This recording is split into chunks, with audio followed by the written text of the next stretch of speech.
Hello guys, இந்த வீடியோவில் நம்ம எதை பற்றி பார்க்க போகிறோன்னா 2012 வெளியான பொசஷன்ன்ற ஒரு ஹாரர் மூவியை பற்றி தாங்க பார்க்க போகிறோம். இது ஒரு உண்மையான சம்பவத்தை தழுவி எடுக்கப்பட்ட ஒரு பயங்கரமான படமாக இருக்குங்க. அது மட்டும் இல்லாமல் 100 கோடி ரூபா பட்ஜெட்டில் எடுக்கப்பட்ட இந்த படம் சுமார் 500லேருந்து 600 கோடி ரூபா வரைக்கும் பாக்ஸ் ஆஃபீஸ் கலெக்ஷனில் வசூல் பண்ணியிருக்குங்க. சரி, ரொம்ப பேசாமல் கதைக்குள்ளே போகலாம். இது உங்கள் ஹாலிவுட் மூவிஸ் தமிழ். சப்ஸ்கிரைப் பண்ணாதவங்க சப்ஸ்கிரைப் பண்ணிக்கோங்க, மறக்காமல் பெல் ஐக்கானை ப்ரெஸ் பண்ணிக்கோங்க, ஃபாலோ பண்ணாதவங்க ஃபாலோ பண்ணிக்கோங்க. வாங்க நம்ம இப்போ கதைக்குள்ளே போகலாம். இந்த படத்தோட ஓப்பனிங் சீனில் பார்த்தீங்கன்னா ஒரு கிழவியை காட்டுறாங்க. அந்த கிழவி ஒரு பெட்டியை குறுகுறுன்னு பார்த்துட்டு இருக்குங்க. அதே நேரத்தில் ஒரு பாட்டை போட்டு கையில் ஒரு சுத்தியலோட அந்த பெட்டியை உடைக்க முயற்சி பண்ண ஏதோ ஒரு அமானுஷ்யமான சக்தி இந்த கிழவியை தூக்கி போட்டு அடிக்குதுங்க. அதே நேரத்தில் அந்த கிழவியோட பையன் ஏதோ சத்தம் கேட்குதுன்னு உள்ளே வராங்க. கட் பண்ணால் நம்ம ஹீரோவை காட்டுறாங்க. நம்ம ஹீரோ ஒரு ஃபுட்பால் டீமுக்கு கோச்சாக இருக்காங்க. நம்ம ஹீரோவுக்கும் ஹீரோயினுக்கும் டைவோர்ஸ் ஆகிட்டு இருக்குங்க இந்த படத்தில். ஆனால் கோர்ட் ஆர்டர் பிரகாரம் நம்ம ஹீரோவும் ஹீரோயினும் ஒரே வீட்டில் இருக்கலாங்க. நம்ம ஹீரோவும் ஹீரோயினுக்கும் 2 பொண்ணுங்க இருப்பாங்க. இதில் சின்ன பொண்ணு தான் நம்ம படத்தோட முக்கியமான கேரக்டருங்க. இந்த குட்டி பொண்ணுக்கு விலங்குகளெல்லாம் கொல்றதுல சுத்தமாக விருப்பமே இருக்காதுங்க. அதுக்கான ட்ராயிங்கெல்லாம் வரைஞ்சி அவங்க அப்பா கிட்ட காட்டிகிட்டு இருக்கா.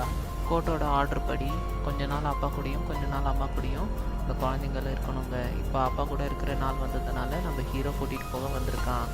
ஹீரோ தன்னோட வீட்டுக்கு 2 பொண்ணுங்களையும் கூட்டிகிட்டு வந்துடுறாங்க. பீட்சா ஆர்டர் பண்ணுறான், சாப்பிட்றாங்க, பேசுகிறாங்க, விளையாடுறாங்க. அப்புறம் கொஞ்ச நேரம் கழித்து வெளியே போகிறாங்க.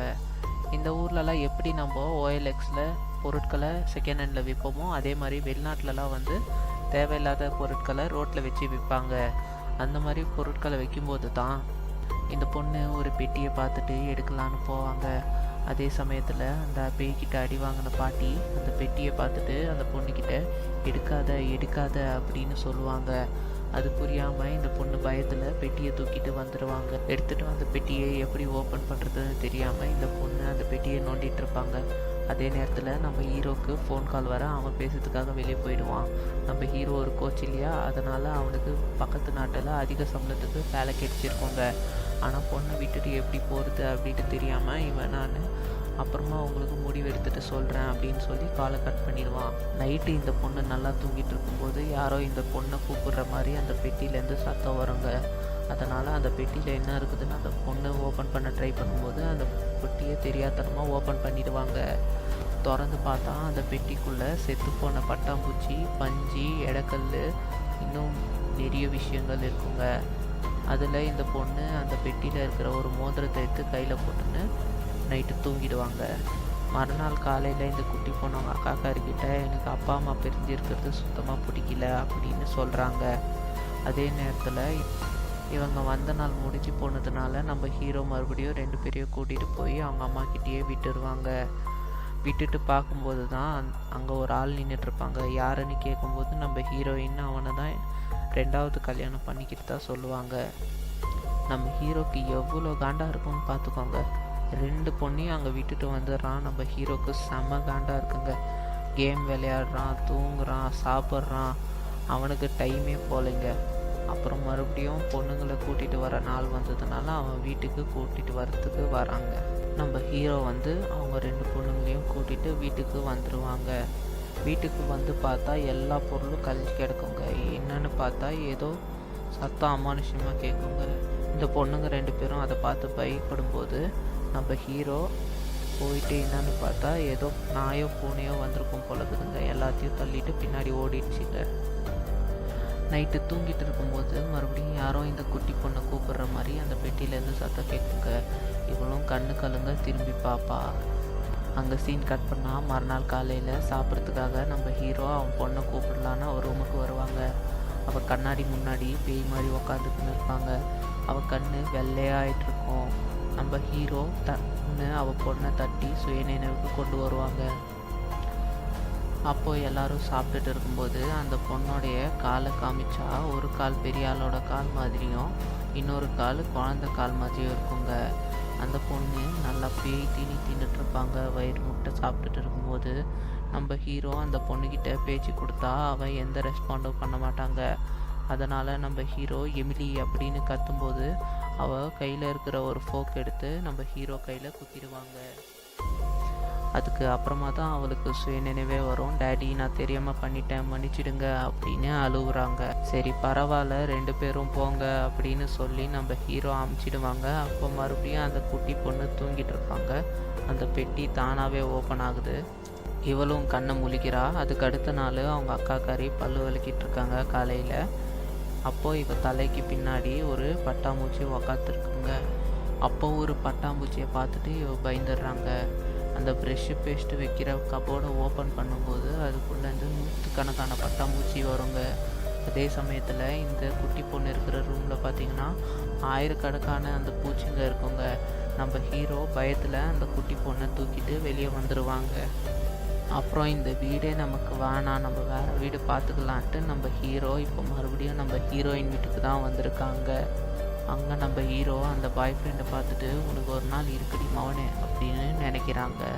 நம்ம ஹீரோ அவனுடைய டீமுக்கு கோச்சிங் பண்ணிகிட்ருப்பான். அதே நேரத்தில் நம்ம ஹீரோடைய பொண்ணுக்கு டான்ஸ் ப்ராக்டிஸ் இருக்குங்க. அதை அவன் மிஸ் பண்ணிடுவான்.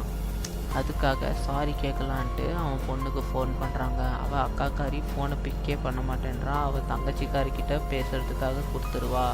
அந்த குட்டி பொண்ணு ஒரு முக்கியமான விஷயம் சொல்கிறா. இதை பாருங்கப்பா, நான் வர வரைக்கும் அந்த பெட்டியை நீங்கள் தொடவே கூடாது. அந்த பெட்டியில் இருக்கிறது நான் சொல்கிறத மாத்திரம்தான் கேட்கும். அதனால் நீங்கள் பெட்டியை தொடாதீங்க அப்படின்னு சொல்லுவாள். ஆனால் இவன் வந்த உடனே அந்த பெட்டியை தாங்க ஓப்பன் பண்ணுவான். ஓப்பன் பண்ணி பார்த்தா உள்ளே அதே மாதிரி அந்த பஞ்சு, செத்து போன பட்டாம்பூச்சி, எடக்கல் அது இதுன்னு இருக்குங்க.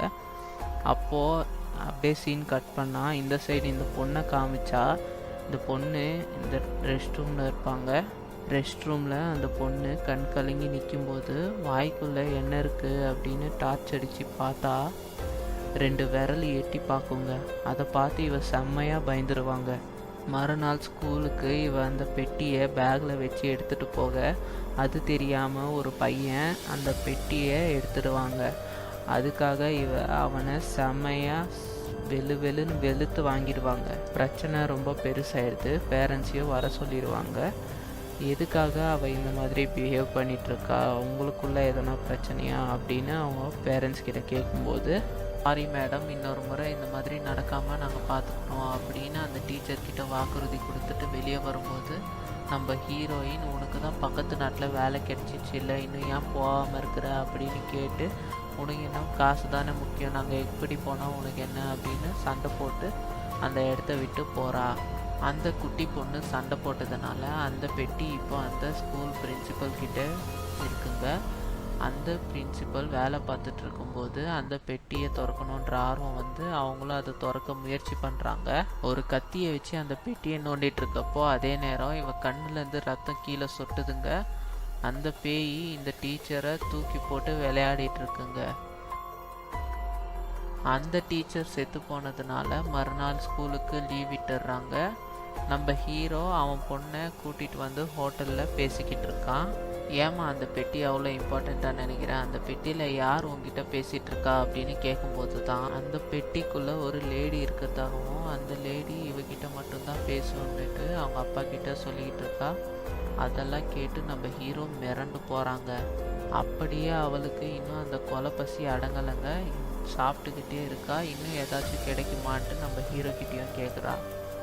இந்த விஷயம்லாம் தெரிஞ்சு நம்ம ஹீரோ சும்மா இருப்பானா, அந்த பெட்டியை தூக்கிட்டு போய் யாருக்கும் தெரியாத மாதிரி ஒரு இடத்துல போட்டுட்டு வந்துடுவாங்க. இவ கண் கலங்கி உக்காந்துட்டு இருக்காங்க. அவங்க அப்பா வீட்டுக்கு வந்ததும் அந்த பெட்டி எங்கன்னு இவ கேட்க, அதுக்கு அவங்க அப்பா நான் அந்த பெட்டியை தூக்கி போட்டுட்டேன், இன்னும் அந்த பெட்டி உனக்கு தேவையில்லை அப்படின்னு சொல்லும்போது இவ ரொம்ப ரூடாக பேச ஆரம்பிக்கிறாங்க. நீ எல்லாம் இப்படி இருக்கிறதுனால தான்டா எங்கள் அம்மா உன்னை விட்டுட்டு வேறவங்க கூட போயிட்டா அப்படின்னு இவ வயசுக்கு மீறி தேவையில்லாத பேச்செல்லாம் பேசுனதுனால இவங்களோட அப்பா கோவத்தில் அடிக்க கை ஓங்கினாங்க. அடிக்க கூட இல்லை, அதுக்குள்ளே அலறுவாங்க.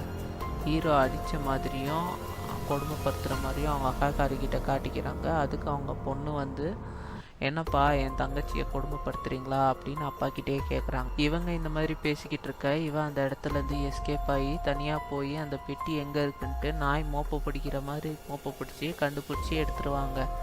அந்த பெட்டியை எடுத்ததும் யாரோ பேசுகிற சத்தம் இவளுக்கு கேட்குங்க. உடனே அங்கே இருக்கிற எல்லா பட்டாம்பூச்சியும் இவன் வாய்க்குள்ளே போய் இவன் மயக்கமாயி வீந்துருவா. அதை பார்த்துட்டு நம்ம ஹீரோ இருக்கும்போது அந்த அக்காக்காரி நம்ம அம்மா கிட்ட போய் இந்த மாதிரி அப்பா தங்கச்சியை அடித்து கொடுமைப்படுத்துகிறாங்க அப்படின்னு சொன்னதுனால அம்மா போலீஸை கூப்பிட்டுட்டு வந்து இனிமேல் நீ இந்த குழந்தையும் வளர்க்க உனக்கு தகுதி இல்லை அப்படின்னு குழந்தைய கூட்டிகிட்டு போயிடுவாங்க. அது மட்டும் இல்லாமல் இனிமேல் நீ எங்கள் கூட இருக்க தேவையில்லை அப்படின்னு ஹீரோயின் தன்னோட 2 பொண்ணுங்களையும் கூட்டிகிட்டு போயிடுவா. இப்போ மறுபடியும் நம்ம ஹீரோ தனிமரமாயிடுவாங்க. அப்போ நம்ம ஹீரோ அந்த பெட்டியில் எழுதிக்கிறது என்ன மொழின்னு தெரிஞ்சுக்கிறதுக்காக நம்ம காலேஜ் ப்ரொஃபஸர்கிட்ட போய் கேட்பாரு, அதில் எதனா தெரிஞ்சிக்க முடியுமான்னு. அப்போ அந்த பெட்டியில் எழுதிக்கிறது ஹார்பர் மொழின்னு. இந்த பெட்டியை யாரும் திறக்கக்கூடாதுன்னு ஒரு வார்னிங் வார்த்தையை தான் அதில் எழுதியிருக்காங்க அப்படின்னும் அவர் சொல்லுவார்.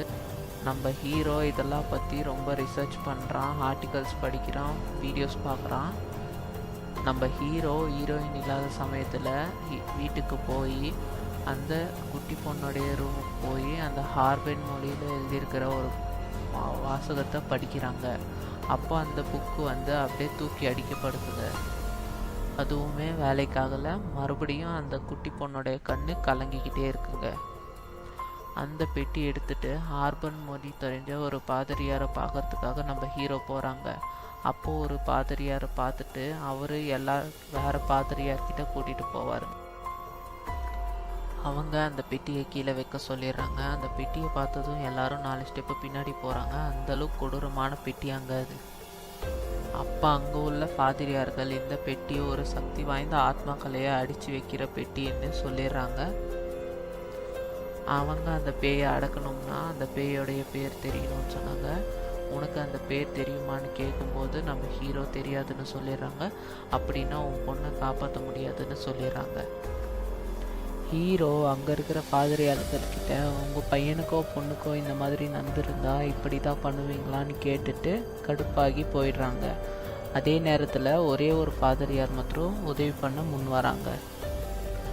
அப்படியே இங்கே ஹீரோயின் வீட்டில் இருக்க அந்த குட்டி பொண்ணை காமிச்சா அவள் பச்சை மாமிசத்தை அப்படியே தின்னுட்ருக்காங்க. அதை பார்த்து கண்டித்த நம்ம ஹீரோயினை ஒரு ஸ்டேஜில் கத்தி எடுத்து குத்த போயிடுவான். அப்போது அவங்க அம்மா மேலே இருந்த பாசத்தினால அந்த பேயையும் மீறி அந்த கண்ணாடி துண்டை கீழே போட்டு இவ சுயநினைவுக்கு வந்துடுவா. அதே சமயத்தில் இதையெல்லாம் பார்த்த ஹீரோயினோட பாய் ஃப்ரெண்டு அவன் இந்த மாதிரி நடந்துக்கிறத பார்த்துட்டு நம்ம இவளை சைக்காட்ரிஸ்ட் கிட்ட கூட்டிகிட்டு போகலாம் அப்படின்னு சொல்லுவாங்க. மறுநாள் காலையில் அவன் காரை க்ளீன் பண்ணிகிட்டு இருக்கும்போது அவனை பார்த்து அப்படியே முறைச்சிட்டு நிற்கும்போது அவனுக்கு பல்லெல்லாம் கீழே கொட்டி அப்படியே அதே இடத்துல மயக்கம் அடித்து விழுந்துருவான். அந்த குட்டி பொண்ணும் அதே இடத்துல மயக்கம் அடித்து விழுந்துருவாங்க. அதனால் இவளுக்கு என்ன ஆச்சுன்னு செக் பண்ணுறதுக்காக இந்த குட்டி பொண்ணை எம்ஆர்ஐ ஸ்கேன் பண்ணி பார்க்குறதுக்கு ஹாஸ்பிட்டலுக்கு கூட்டிகிட்டு போவாங்க. அதே நேரத்தில் ஸ்கேனிங் பண்ணி பார்க்கும்போது தான் உள்ளே ஏதோ ஒன்று இருக்கிற மாதிரி தெரியுதுங்க. சரி என்ன இருக்குன்னு கரெக்டாக உத்து பார்க்கும்போது தான் உள்ளே ஒரு பேய் இருக்கிறத நம்ம ஹீரோயின் கண்டுபிடிப்பாங்க.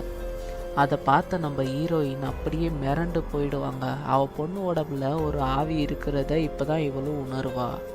இந்த பக்கம் நம்ம ஹீரோ அந்த ஃபாதரியாரை கூட்டிகிட்டு வந்து நம்ம ஹீரோயின்கிட்ட எல்லா விஷயத்தையும் புரிய வைப்பாங்க. இந்த சடங்கை பண்ணுறதுக்கு நம்மளுக்கு ஒரு பெரிய ஹால் தேவைப்படும்ன்றதுனால ஆஸ்பத்திரிக்கு கீழே இருக்கிற ஹாலையே யூஸ் பண்ணிக்குவாங்க. அந்த சடங்கை ஆரம்பித்த உடனே அந்த பொண்ணு அந்த ஃபாதரியாரை தூக்கி போட்டு அடிக்கிறாங்க. அதை தடுக்க வந்து அவங்க அப்பாவையும் சேர்த்து அடிச்சுட்டு அந்த இடத்த விட்டு ஓடிடுவாங்க. அந்த பெட்டியிலேயே அந்த கண்ணாடிக்கு பின்னாடி அந்த பேயோடைய பெயர் எழுதியிருக்குங்க. அதை நம்ம ஹீரோவும் அந்த ஃபாதரியாரும் பார்த்துடுவாங்க. இப்போ நம்ம ஹீரோ அவன் பொண்ணை கட்டி பிடிச்சிக்கிட்டு ஒரு இடத்துல உக்காந்துருப்பாங்க. அந்த பொண்ணை பார்த்தா ரொம்ப நார்மலாக இருப்பான். அதனால் ஃபாதரியார் அந்த பேய் இங்கேருந்து போயிடுச்சு அப்படின்னு நினச்சிக்கிறான். ஆனாலும் அவனுக்கு ஒரு சந்தேகம் இருக்குங்க. அதனால் அந்த பேயோடைய பேரை சொல்லி மந்திர வார்த்தைகளை சொன்ன ஆரம்பித்ததுமே நம்ம ஹீரோ உடம்புக்குள்ளே அந்த பேய் இருக்கிறது ஊர்ஜிதமாயிடுதுங்க. அவன் அந்த இடத்துலேருந்து அப்படியே சல்லுன்னு பறந்து ஒரு செவுத்தில் போய் முட்டிட்டு இருப்பாங்க. அவன் உடம்புலேருந்து அந்த பேய் பொறுமையாக வெளியில் வருதுங்க. பார்க்குற நமக்கே அந்த பேய் என்ன கன்றாவிடா இது அப்படின்ற அளவுக்கு விகாரமாக இருக்குங்க. அந்த பேய் வெளியே வந்ததும் நம்ம ஃபாதரியார் அதை ஒரு பெட்டிக்குள்ளே போட்டு ஒரு வெள்ளை துணியை போற்றி அடக்கிடுவாருங்க. எல்லா பிரச்சனைகளும் முடிஞ்சு நம்ம ஹீரோவும் ஹீரோயினும் மறுபடியும் ஒன்றா சேர்ந்து வாழ ஆரம்பிச்சிட்டாங்க. அதே நேரத்தில் அந்த ஃபாதரியார் பெட்டியை எடுத்துகிட்டு அவர் காரில் போயிட்டு இருக்கும்போது அவருக்கு ஆக்சிடெண்ட் ஆகி அந்த பெட்டி தனியாக கீழே விழுந்து கிடக்குங்க. இந்த பேய்க்கு ஒரு முடிவே இல்லை அப்படின்னு நம்ம டைரக்டர் சொல்லி இந்த இடத்துல படத்தை முடிச்சிருக்காருங்க. மீண்டும் நம்ம இன்னொரு நல்ல வீடியோவில் சந்திப்போம். அது வரைக்கும் தேங்க்யூ ஃபார் வாட்சிங்.